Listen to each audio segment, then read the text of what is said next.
Good afternoon. The Scottish Government is being urged to intervene over the future of the Bifab fabrication yards in Fife and the Western Isles.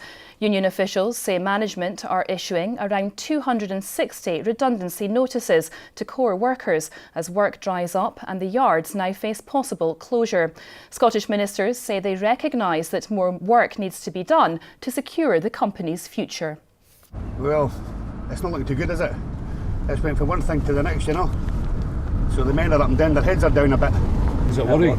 Yeah, I've got a mortgage and all the rest of it, 2 kids and family to look after and things like that. So yeah, it's for me, yeah. I've worked in this yard since the late 70s, off and on as a subcontractor, and for this to happen, it's just unbelievable. The brother of a man who is missing in Hamburg following a stag weekend is preparing to fly back out to Germany to continue the search for him. Liam Colgan was last seen in the early hours of Saturday in the Reeperbahn area of the city. He'd been out celebrating his brother's stag party when he was last seen at around 1:30 in the morning. A major appeal for information's been launched in the UK and in Germany, where police have been carrying out searches. The Brian McAndie murder trial has been told that the pathologist who carried out his post-mortem became very concerned the minute he saw his body. Professor James Grieve of Aberdeen University said his first view made him concerned that it was more than an elderly man who had just fallen. Stephen Sidebottom denies murder and robbery. The trial continues. First bus drivers in Aberdeen are to be balloted on industrial action. The Unite Union has been involved in a dispute over changes to the drivers' terms and conditions. Ballots will be sent out tomorrow, with the result expected at the end of the month. First Aberdeen says the decision to ballot is hugely disappointing.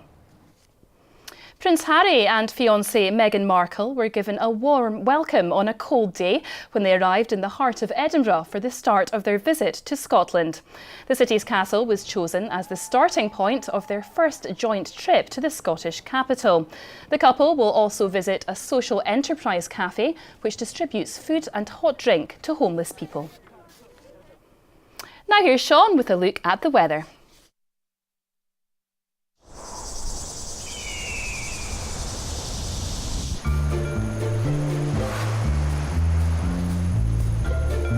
TUI sponsors STV Weather.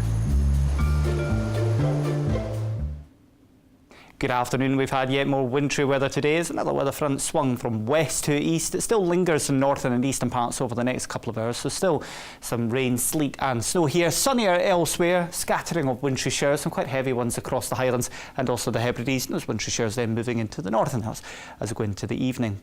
Across northern and eastern areas though, largely dry during this evening and tonight. Here it will be cold enough for a frost and some ice. Temperatures down to about -2 and -3, but temperatures rising later on as the wind picks up from the west. A rather wet day for many of us tomorrow. Snow over higher ground, potentially to lower levels in the east, and strong winds as well. Bye-bye. TUI sponsors STV Weather. That's all for now. Norman will be here at 6 with all today's news and sport. But from the Lunchtime team here, do have a very good afternoon. Goodbye.